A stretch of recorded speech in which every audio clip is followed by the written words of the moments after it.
You're going into something that's dangerous. You're by yourself. I've gone into groups for 5 months and seen some of the most horrific hate. It's not just playing a role. You have to immerse yourself in what you're doing, right? Yes. It's not my normal thing to go sacrifice a goat and drink its blood, Definitely not my thing to be dropping racial slurs all day.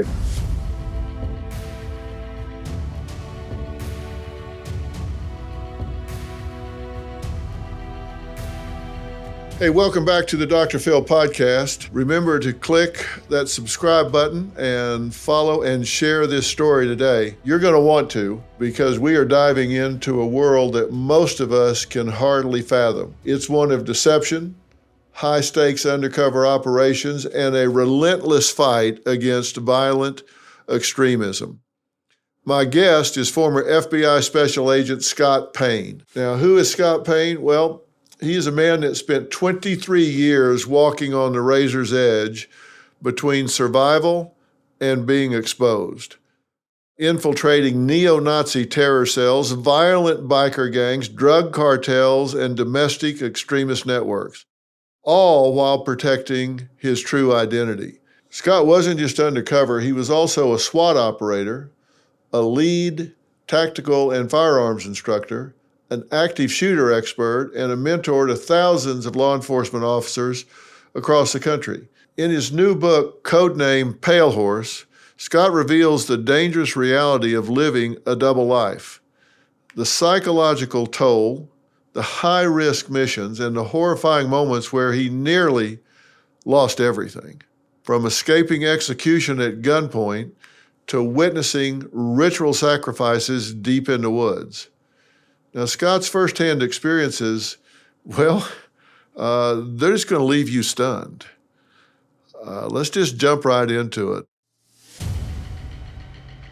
Scott, welcome. I appreciate you joining me today. And first, congratulations on your new book, Codename Pale Horse. This is an amazing book describing an amazing life. So congratulations on that. Thank you for having me. I think everybody wants to know, how does someone go from an average life? You played football at Southern University in South Carolina, living the life that you did, into a world of undercover operations that was really living on a razor's edge for a long period of time. How did that come about? I didn't have a crystal ball. I didn't know a lot of those things were going to happen. But looking back, I've always connected with people, no matter what walk of life. And as I grew, I started learning more and being more open to different cultures and whatnot. But I've just always been able to connect with people in one aspect or another. And that parlayed into going to college. I was going to college for psychology, and it ended up being my minor. I had a criminal justice course in college. And as an elective, and once I had it, I was like, man, I really like this. And then I started taking a bunch of that stuff. And then I went ahead and switched my major. And I think pretty much my last 2 years of college, I was already bouncing. At a lot of the places I worked, there were cops working outside the door. They were working their side jobs. So I started getting more face time with cops and getting some training. And once I did a ride along, I was hooked. What was it about that appealed to you? Because, I kind of know from my point of view, because I work a lot with law enforcement, have spent a lot of time in a police car, on ride-alongs and all with NYPD and others, and it can be very intriguing and exciting, but what about it hooked you? Well, it's a calling, first of all. If you're not going into law enforcement for money, you shouldn't be going into it for like power or stupid things like that. It's a calling. It's a server's heart. It's kind of a shepherd mentality. And I guess I've always kind of had that, kind of like a bully of bullies kind of thing. Always wanting to take up for people being preyed on by not so good people. And then it just kind of kept going. Interesting to hear you say that, bully of bullies, because when you get out there on the street with the men and women in law enforcement, you realize they really are focused on and taking down the predators.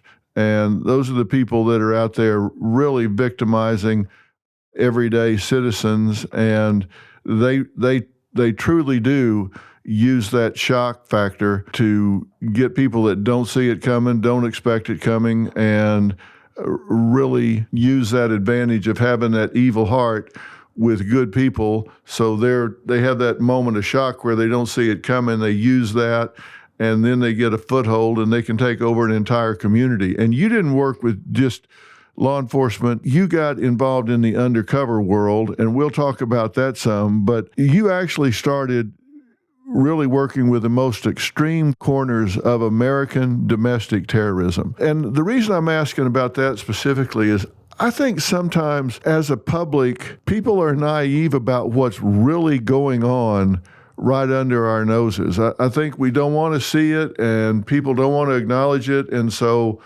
they just kind of whistle past the graveyard, sort of. But we do have this stuff going on in every city across the country, and people just kind of look the other way. A lot of times in law enforcement, at least what I've seen throughout my career, 28 years in law enforcement, I've got relatives, I've got good friends. They don't understand the evil that's really out there. Some people don't believe it. I've seen it. I've lived around it. I've been in it. And there are evil people out there that on this planet that want to do evil things to good people.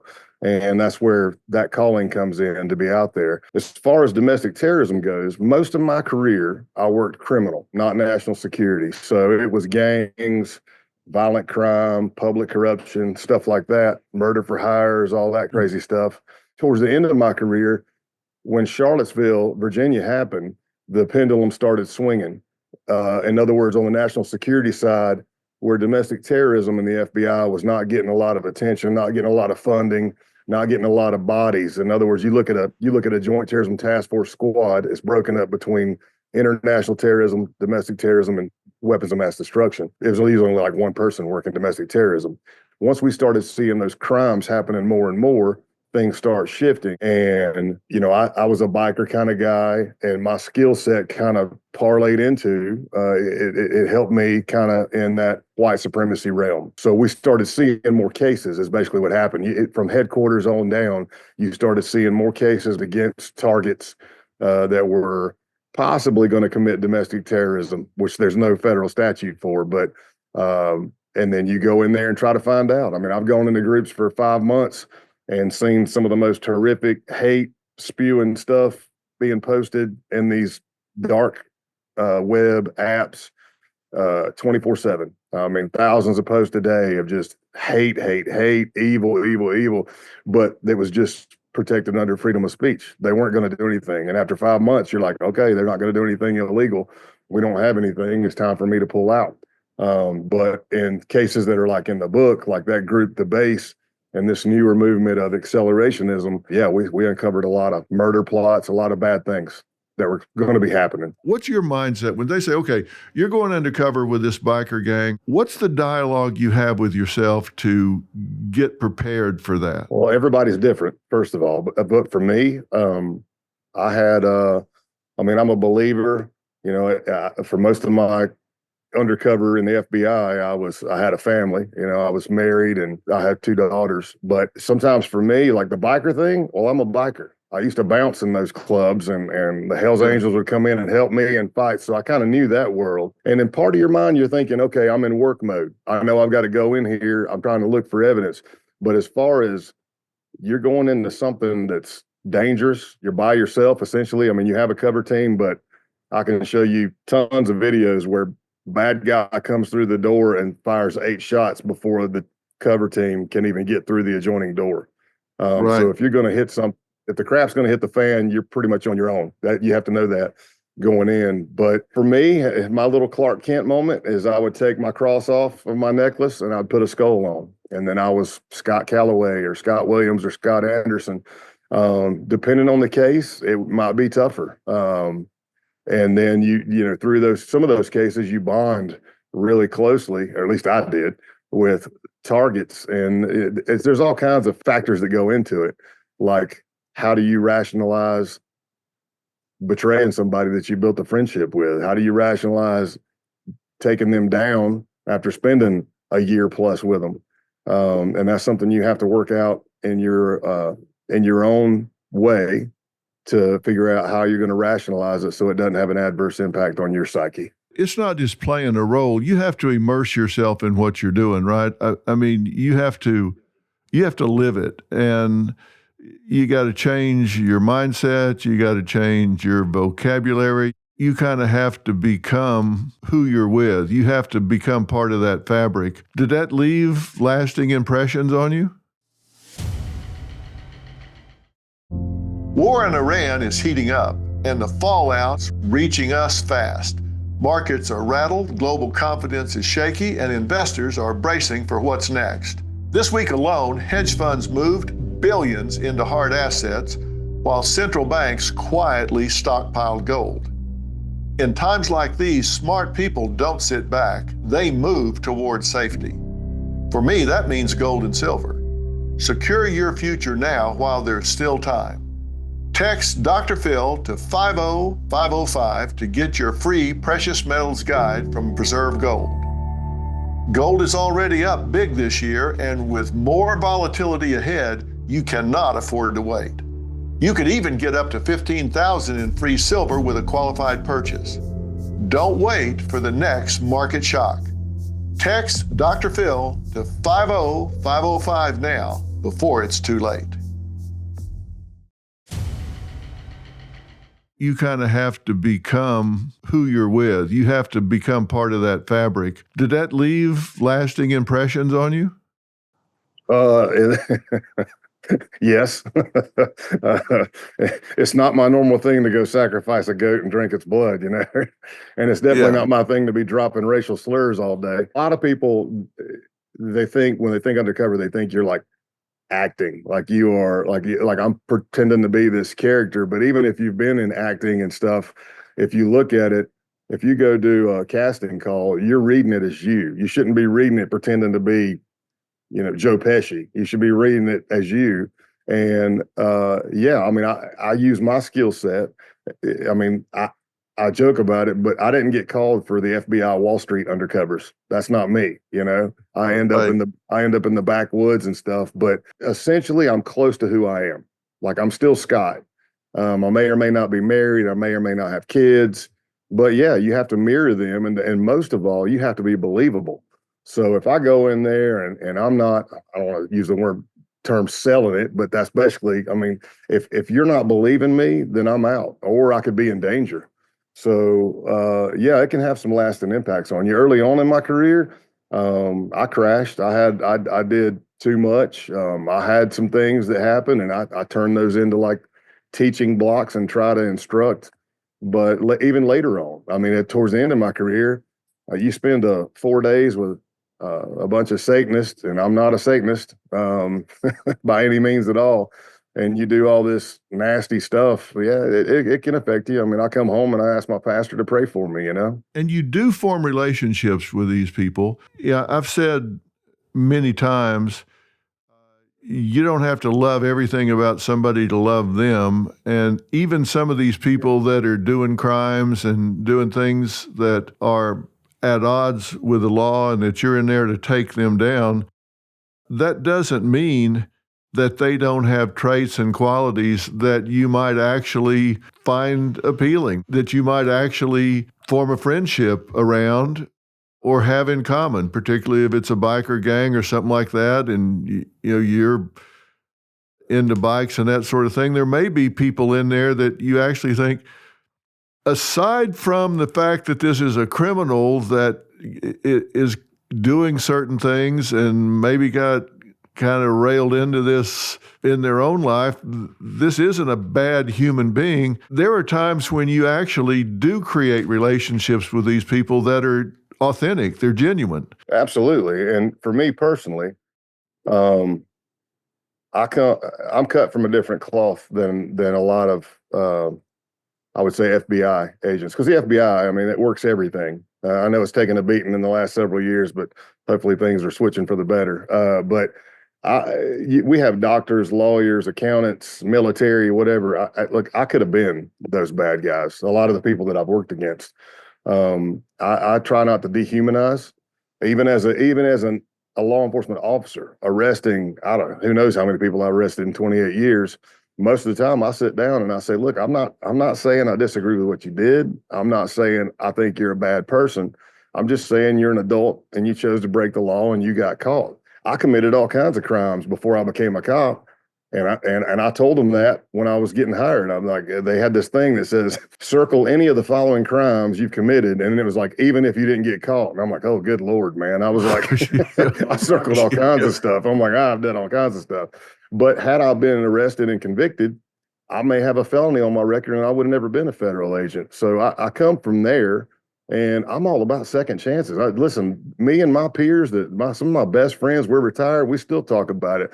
There's not a lot that pleases us more and warms our heart more than seeing a success story. Somebody that has come out. And listen, I have put people in jail. I went undercover against them, and they got a felony on their record. And I ended up writing a character witness letter for them at their sentencing. I mean, I let the U.S. Attorney's Office know it because I didn't want to blindside them. But I'm like, this is somebody who's messed up. They're trying to do better. They realize that what they did was wrong. Why would I not help them? And now that they're on probation or whatever, and they're trying to put in for jobs, they're worried about finding a job with a felony on their record. I'm like, listen, if you're still doing the right thing, well, who better to be a character witness on your application than the guy who helped give you the felony?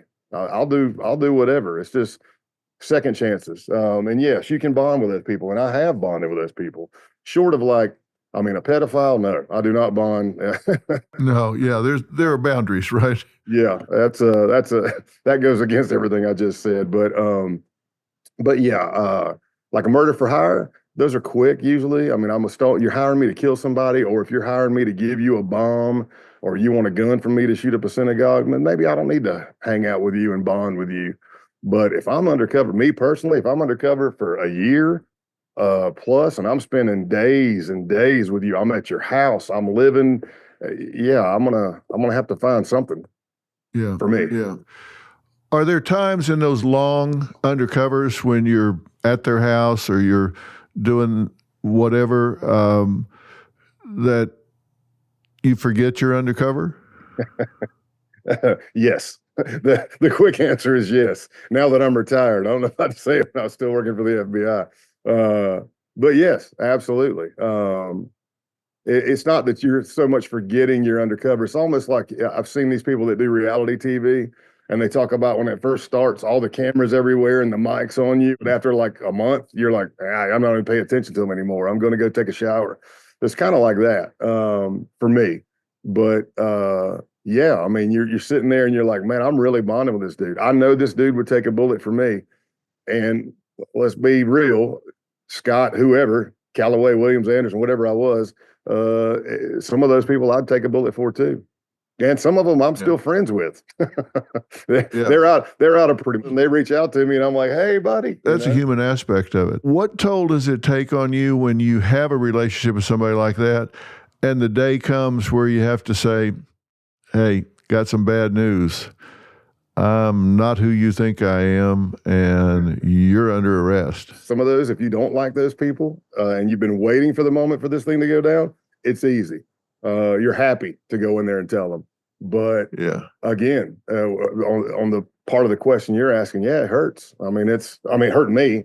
I mean, maybe some people will be like, oh my gosh, you shouldn't get that close, but I'm human, man. I mean, I'm connecting with people. And you do, like, I'm in your house. I'm rocking your newborn girl on my lap instead of my newborn girl on my lap. You know, we're spending, some people you just bond with. In the book, I talk about it. There's a guy named Scott on the Outlaws case. I can tell you, I love that guy. And, you know, it hurts. Now, some cases, I'm there. It's like you see in TV, like, they're in there and the case agents, they've arrested them and now they're interviewing them right after their arrest and the person's in there lying and I'm in another room. And then you walk out after about an hour of lying and you go, hold your creds out and say, hey, just so we're clear, I'm Special Agent Scott Payne. I'm the FBI and I've been undercover. Sometimes you're not around. It's up to the case team. Sometimes I'm not even there. So picture this. If I have built a relationship with you and I care about you and you care about me, and the last words we speak to each other, and I know what's getting ready to happen, the last words we say to each other is, you tell me I love you, brother, and I say I love you too, and then we hang up. I said it sincerely, but he didn't know that 45 minutes or somewhere around 45 minutes later, a SWAT team was going to hit his house and that's the last time you ever talk to that person. Yeah. Um, that's a tough toll for me. Some people are probably going to be like, oh, no, it's a job, blah blah blah. But for me, I'm a personable person. I love connecting with people, and yeah, some of that hurts. And again, you've got to figure out how you're going to justify that in your mind. Maybe it's something as simple as, say, you told me, Doc, say you said, man, I got out of the game. I've got this many kids. I don't want to risk going to jail, but now you're involved in this thing I'm doing. And I turn to you and I say, Phil, why are you doing this? I mean, you told me, I'm just repeating what you said. You told me you got out of this because you didn't want to go to jail.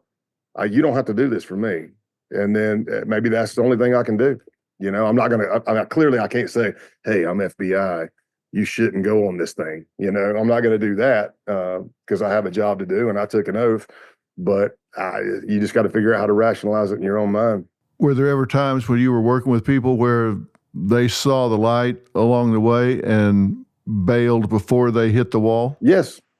Yes, several times. And even as a case agent, I know my book's about undercover, but it's rare in the FBI that you're undercover full time. I was still a case agent running cases, but even with those, you see somebody that's inside your conspiracy, like they're on the chart, we're looking at, and we could be arresting you at some point, but we go and do an interview. And then you say, whoa, and they're out. And the next thing you know, 2 years later, somebody sends you a video of them giving their testimony at church. That warms my heart. But it's undercover. Yeah, there's been some people started seeing in that base case after the whole goat sacrifice thing and all this stuff, they started seeing darker plans within the group and they bailed because they were like, look, I may be a white supremacist, but this is not for me. I'm not involved in this. And they bail. Well, let's talk about that case a little bit. Describe that for our people here and let them know what you were into there. Sure. It's a big threat today. Essentially, if you look at the history of white supremacy in the last, 10, 20 years, you have Christian identity beliefs, which is they take the Bible, the story of the Garden of Eden, and they twist it. They twist it completely, and they call it Christian identity. It's not Christian. It's not Christ following. But then you have this other sect that started coming out. In the 80s, it was kind of happening, but they didn't call it accelerationism. So these groups that we call accelerationists, they call it siege culture. There's a book called Siege by James Mason. Don't go buy it. He's a lifetime white supremacist, and he created Atomwaffen. And the group I infiltrated, the base, took that same belief system. And the belief system is this. They don't believe there's a political solution to save the white race. They believe that society is going to collapse either on its own or from man-made events, and they want to accelerate the downfall of society. And in their mind, when that starts happening, like during the year when we saw towns being burnt and infernos everywhere and defund the police and riots, they're loving it. They're like, please kill each other, tear each other up, and we're going to sit on the hill with our guns, and then we're going to come down, and in their mind, they're going to take over, and maybe not the entire United States, but they're going to take a section, essentially create a compound, and have an ethno-state of pure whites. If you scratch the surface on a lot of accelerationist groups, a lot of them were like saying they're pagan, but again, they're taking paganism and twisting it completely into their belief system. But if you scratch the surface enough, there's some groups like Order of Nine Angles, and there's other ones out there now, but they are hugely satanic. And even in the base, I saw members that were already kind of messing with O9A and Satanism. And those are huge. They're white supremacists, but they are Satanist, and they are huge on sexual abuse, rape, and pedophilia. That's a bad combination. Man. How involved did you have to get into that? When I went into the base, or tried to get into the base, again, that's what we do. We're being proactive to argue against people that say we're leading it and this, that, and the other. That's Undercover 101. I can't lead you. That's entrapment. But they're recruiting, and I apply, and I talk to people. I get past the email questions. I get past the phone interview. Then I get past the face-to-face interview. We know we've got a good case to open and to go in, and we've got the legal authority to do it. But we don't know if they're actually going to take any measures to commit violent acts or crime or hurt people. And that's what we were trying to figure out. So I got in there, and I started gaining trust and started ingratiating. I heard some insane stuff from all spectrums. And then as time went on, I gained more trust, and we ended up uncovering multiple murder plots, and they wanted me in on it. So I rode with them. We went and scouted a house in Georgia. It was supposed to be a married couple that were heavily involved with Antifa, and the plan was it was a very well thought out plan, not by me, by some of the members, that we were going to go to a camping site, leave all of our phones, anything that could track us at the camping site, go to a pay by the hour motel, wash all the dead skin cells we can off. I mean, they went into detail as like putting Vaseline on your eyebrows so you don't leave any DNA, fully clothed, sleeves taped to gloves, pants taped to boots. And we were going to go in and murder the family and anything else in it, animals, kids, and then burn the house down. That was one part. There was another cell, CELL, I've got a country accent, up in the Maryland, Delaware area, and they were planning on going to a gun rights rally and start popping off rounds in hopes that Second Amendment lovers and three percenters, militia people would start shooting at protesters, and then maybe cops, and then they would come in and clean that up. I mean, they were talking about taking out cops because they had a sniper rifle with a thermal scope, and they're like, hey, what better way to get gear? It's at nighttime. Cop can't see us. They're in a thermal scope. Boom, take them out. Now we've got a bulletproof vest. We've got guns. We possibly got a radio. It was pretty insane stuff. When you get in and you hear that sort of stuff, you hear it being specifically planned, does that cross the line? Is that protected by free speech, or is that something that crosses the line and you can take action? Technically, it's still free speech. In other words, in America, because I've done interviews in other countries, I'm like, look, in America, you've got First Amendment, you've got freedom of speech. So you can walk out in the street and say, I hate every racial slur you want. I hope all racial slurs die. That's not illegal. And even if you start leaving freedom of speech, is it enough for the United States Attorney's Office or a state prosecutor to charge you? Is it going to stand up in court? And the answer is usually no. So we have to get those acts in furtherance of, what are you doing? Well, I bought catch bags to put on the AR. So if we do shoot around, the bag catches the brass so we don't leave any DNA. We put a silencer on a pistol. You bought the adult diapers because one of the guys read that the first time you murder somebody, some people lose control of their bowels. So those are all acts in furtherance. So we call them overt acts to build that case for the prosecution. When you plan and you say, hey, I've got the catch bags, here's the plan, here's the people, let's go do surveillance of the house. Those are all acts in furtherance of. And then the prosecution, the United States Attorney's Office or the state prosecutors are like, okay, here's this act you did, buying the catch bags. Here's this act. You went and surveilled the house 3 times. You talked about this. You're planning all. Those are all things to help you build that case. And those will get you to the prosecution level. And it did. That's how because of course we didn't let a murder happen. But those are things that the prosecution team used to charge and arrest these individuals. And you stopped some of those crimes from happening, correct? Yeah, I say we. It takes a village. I was the undercover. Of course. Again, I've got case teams all over the United States helping, and unbelievable case agents, unbelievable United States attorneys. And yeah, that was enough. And we got them. Like I did this one, it was a kid. I say a kid. He was an adult, but I'm older. He wanted to shoot up a synagogue in the Myrtle Beach, South Carolina area. And he was a felon. And he asked me for a gun. Well, that's a good case. You got a felon in possession of a weapon. He requested it. He requested the amount of rounds and everything.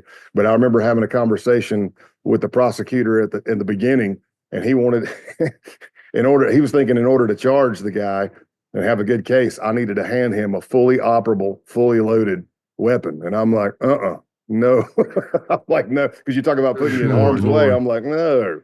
Well, there's ways we can do this. We can make this gun inoperable, make it look like it's operable. Let me hand you the weapon. But I'm like, absolutely not. This dude's crazy. Wow.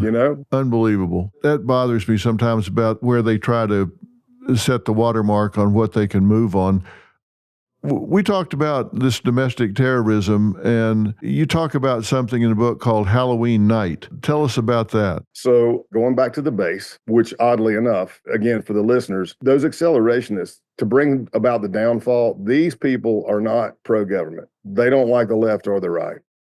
They are not going to be the ones you see on the street like at Charlottesville with picket signs, yelling racial slurs, marching down the street. That's not them. They don't believe any of that works, and it makes you a target. These people want to do guerrilla warfare tactics. In other words, take out a power supply, derail a train, poison a water system, murder a leftist journalist, murder a lefty, murder an Antifa, murder Jews, all small hits. So with the base, which we never confirmed it, but here's my thing. There's an awful lot of smoke not to be a fire. The base translated in Arabic is Al-Qaeda. And if you looked at Al-Qaeda, their MO was 3 to 5 man cells, CELL, all over the world, waiting for that call for D-Day. And that was the same MO for the base. They wanted 3 to 5 man cells all over the world. I mean, we had members in Australia, Canada, South Africa, Norway, Germany, UK, all over, supposedly gearing up for this D-Day.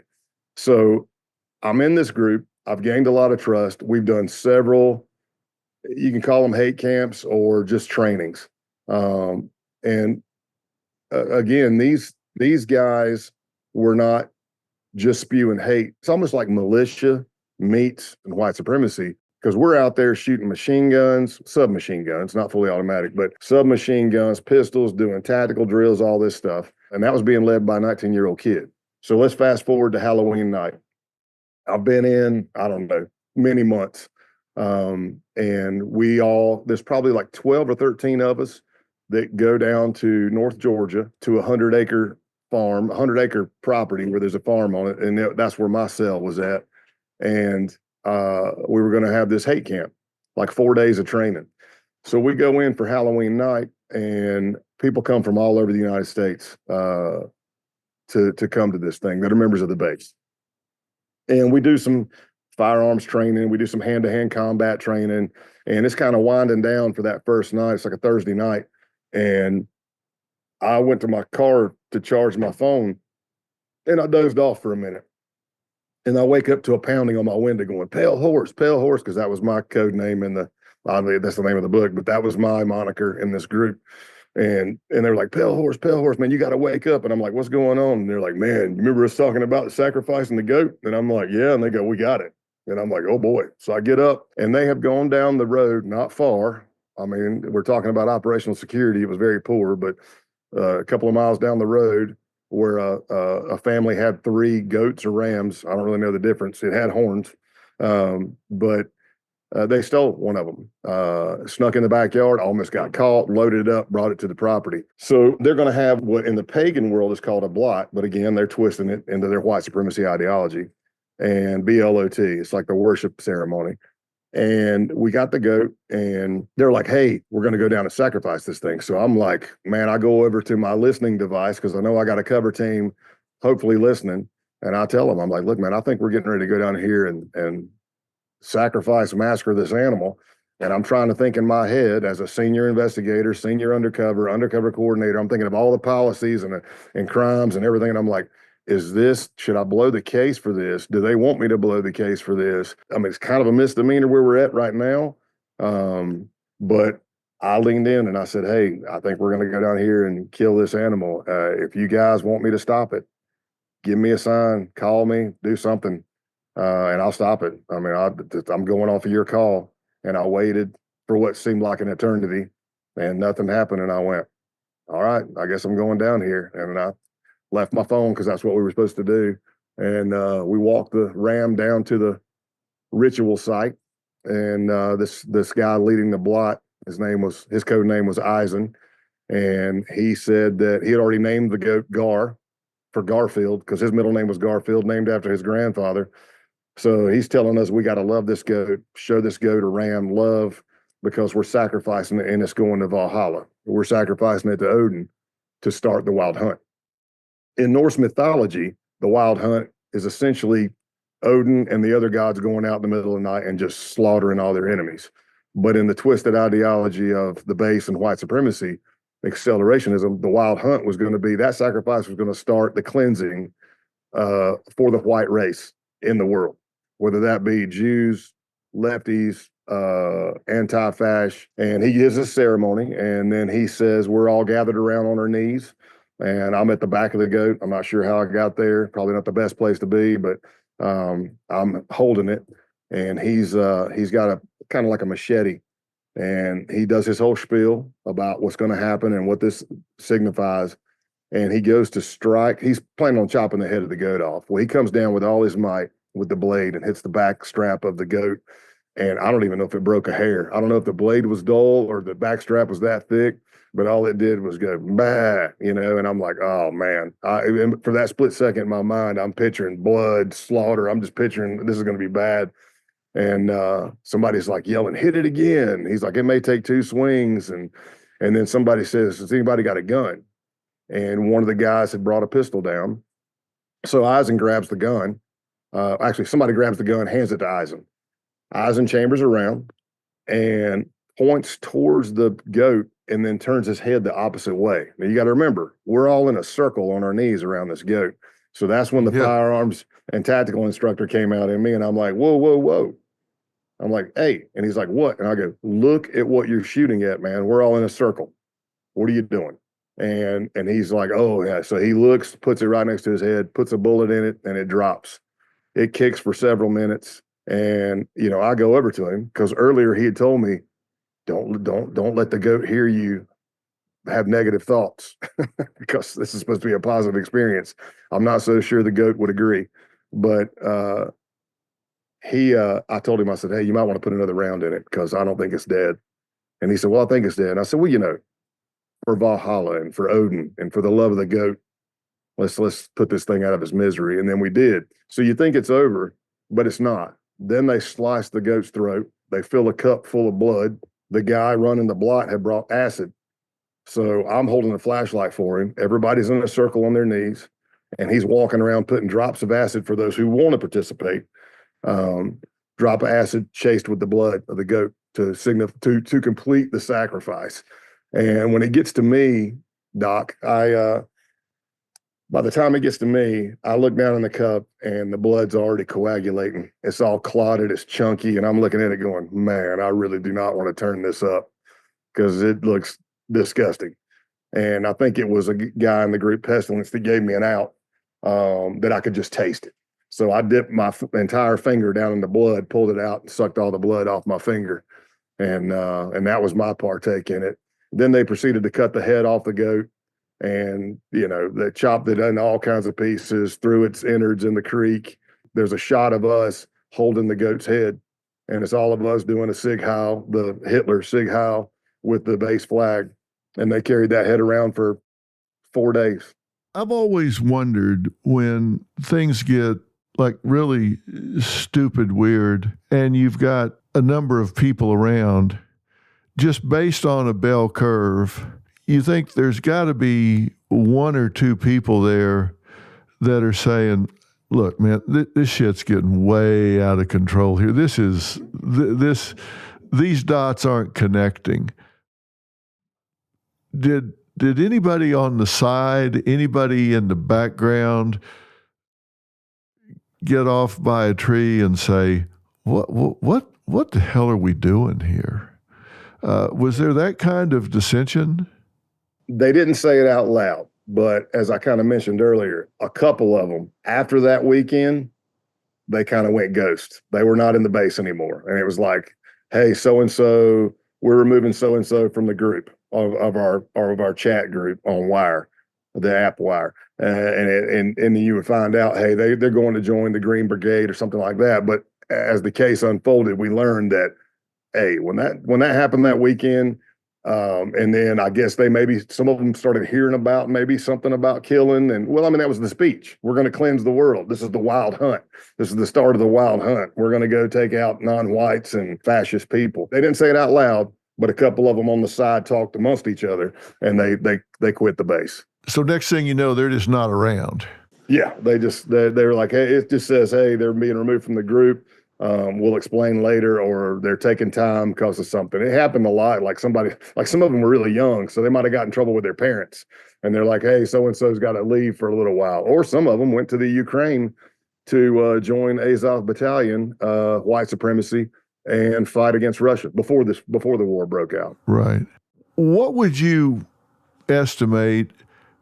How many cells like this do you think are active in the United States today? That's tough because I don't really have. I mean, I'm involved in groups like Eradicate Hate and things like that work with life after hate and other academia groups and stuff. I don't really have my thumb on the pulse because where I was sitting in Tennessee as an FBI agent and an undercover coordinator on an undercover platform, I got to see kind of firsthand what was coming in as cases. Am I going to say there's a million neo-Nazis going to be on your doorstep tomorrow? No. But any violent extremism, I'm talking about far right because that's why I infiltrated. But you got to understand, I've got mentors, peers, and people I've mentored that are undercovers that work the other side. The far left extremism or the radical Islamic extremism, the recruitment is kind of the same, and it all kind of ends with the same goal. That ethno-state, that caliphate, the hate is out there. Does that mean there's 100 cells? No, but I've been in groups where there was hundreds plus in the group, but sometimes in those communities, somebody will shift. But picture being a law enforcement officer working this type of stuff, and you're looking at this lake filled with fish, thousands of online posts of just insane radical stuff that still kind of falls under freedom of speech, or at least falls under nobody's going to prosecute you for that. And how do you know which is going to be the next mass shooter? How do you know which is going to be the Christchurch shooter, the Tree of Life shooter, the Buffalo shooter, the Charleston Black Church shooter? How do you know?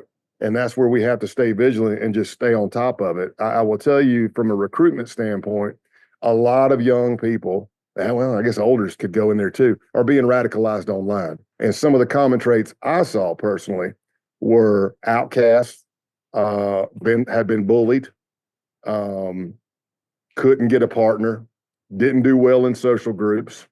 So they go to their room at night and they hop on this thing we call a smartphone, and they start diving down rabbit holes of hate, whether you want to go down Islamic route, radical Islam route. I don't mean to offend Islam, but radical Islam or far right extremism or far left extremism. And with AI and stuff, it goes back to 80s and 90s gang stuff. I mean, you're a lot of times they're grabbing somebody from a broken home, a cult, grab somebody from a broken home looking to belong, and they bring you into that Branch Davidian belief system or something like that.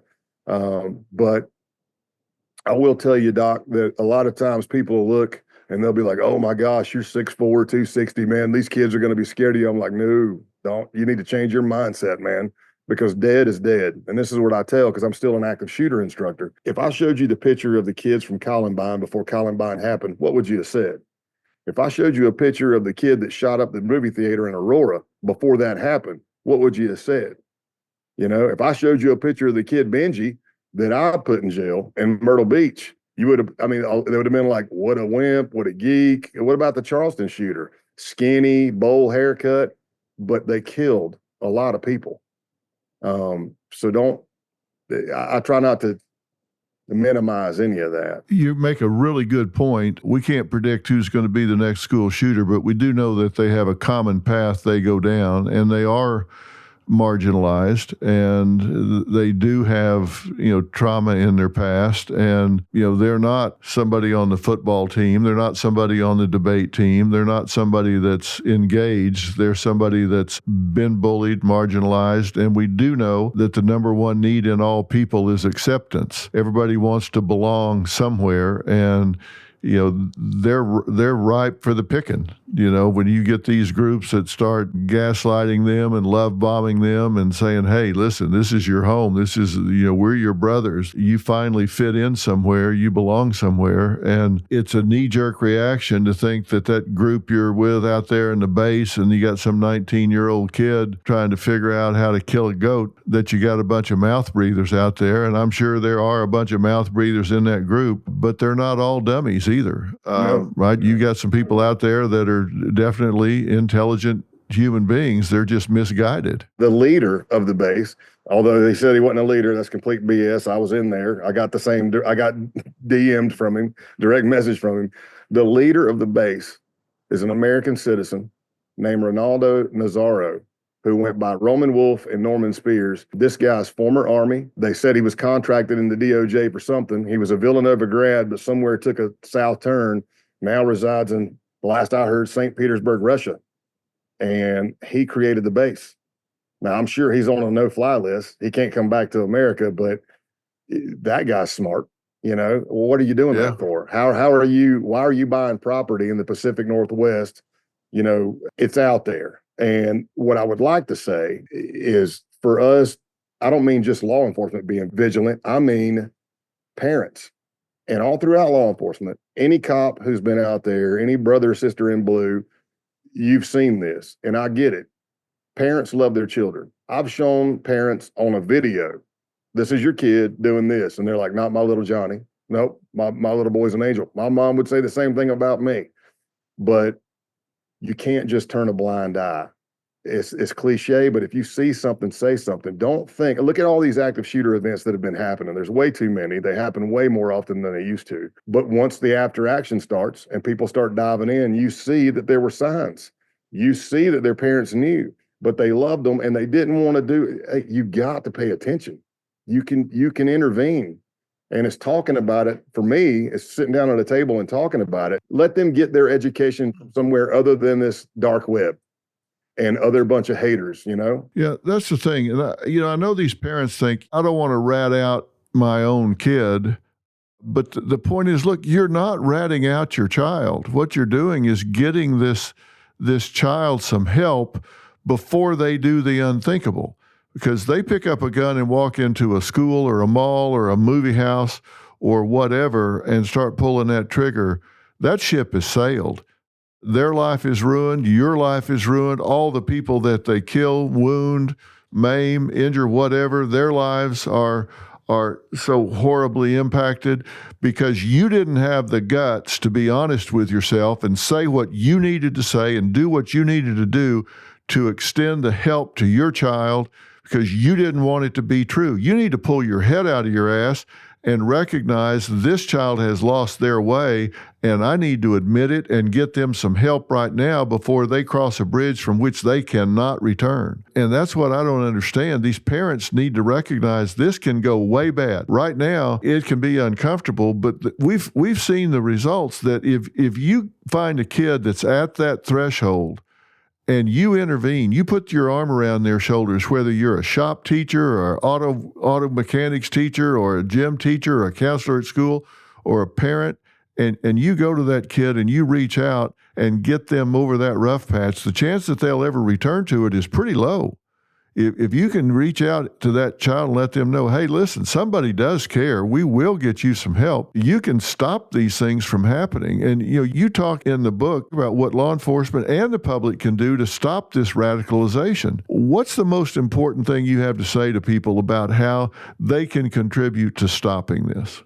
Talk about it. Yes, give it a voice. Don't act like it's not happening, because it is.